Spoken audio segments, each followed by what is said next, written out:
Speaker of the House Kevin McCarthy went to the White House this afternoon for a face-to-face meeting with President Biden as the debt ceiling stalemate continues between Republicans and Democrats.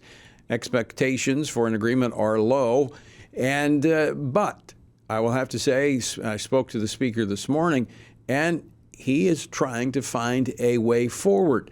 But the problem appears to be that the White House says no negotiations, even though we have $31 trillion in debt, which the Speaker says it's time we address. Joining me now to get a readout on the meeting that just ended not too long ago between the Speaker and the President is Washington Times congressional reporter Alic. Harris, welcome back to Washington Watch.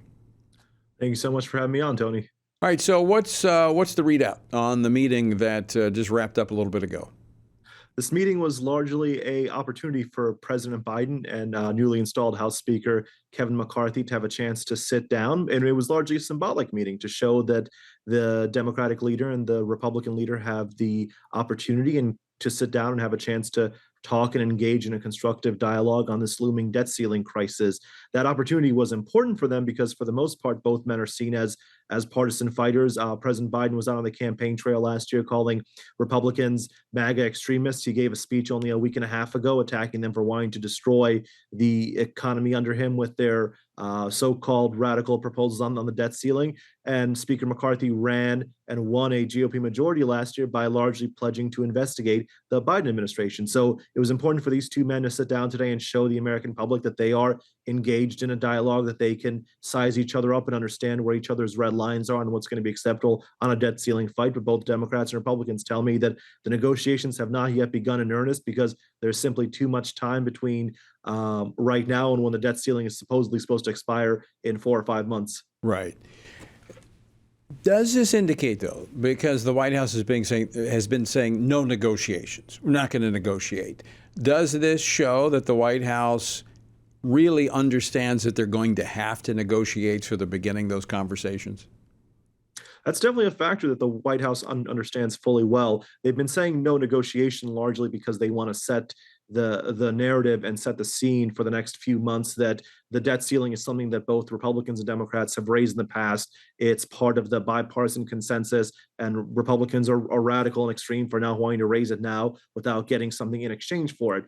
The White House has known all along that they're going to have to engage in negotiations. This happens every single time that a Congress turns hands from one party to another, and the president is from a different party than the House or the Senate. So they've absolutely understood this whole time, but they've been attempting to kind of set the scene because they want as much political pressure as possible to be mounting on Republicans. So when that debt ceiling clock is hitting or is close to expiring in July or late June, they can say, well, hey, look, we've got an opportunity here. You can either let the country go off this fiscal cliff where it can't potentially pay its expenditures, or we can meet something here. And any good negotiator will tell you that you wouldn't settle for a deal today when you know that in 4 or 5 months, you're going to have the opportunity to potentially strike a better deal because the pressure will be mounting and one side is going to be more likely to cave than it is right now.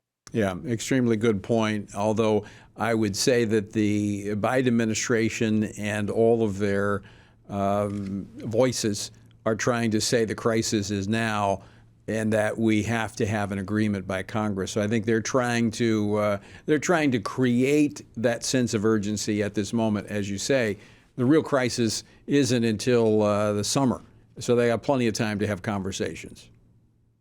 That's absolutely the case. And look, I mean, this is all part of setting an agenda, right? No one is really paying attention to the debt ceiling right now. But if enough people come out and say this is a looming crisis, it has to be addressed, people start writing about it, people start talking about it on cable news, people start calling into radio shows. And the White House understands that as more people get frightened of this looming debt ceiling deadline, that plays into their hands. That makes it all the more likely that this new Republican-controlled House might be willing to cave on some of its spending cuts. It's also really important to note here that the Republicans essentially, while they have not been open about the spending cuts they want, they agreed to an internal rules package earlier this year that essentially would have just said, let's keep spending flat at 2022 levels. Spending right now is about $130 billion over that figure. So if they can cut $130 billion from the budget, Republicans would likely be willing to compromise on some sort of debt ceiling fight. And if they keep that 2022 level flat, they can pay down the debt in about 10 years, which is what most Republicans want to do. The White House is out there saying, well, Republicans want to cut Medicare and they want to cut Social Security. As we saw today from Speaker McCarthy, Republicans are opposed to cutting Social Security, and they're opposed Yeah, to they cutting. made that very clear. Very clear. Harris, thanks so much for joining us. Always great to see you. Appreciate the readout on the meeting.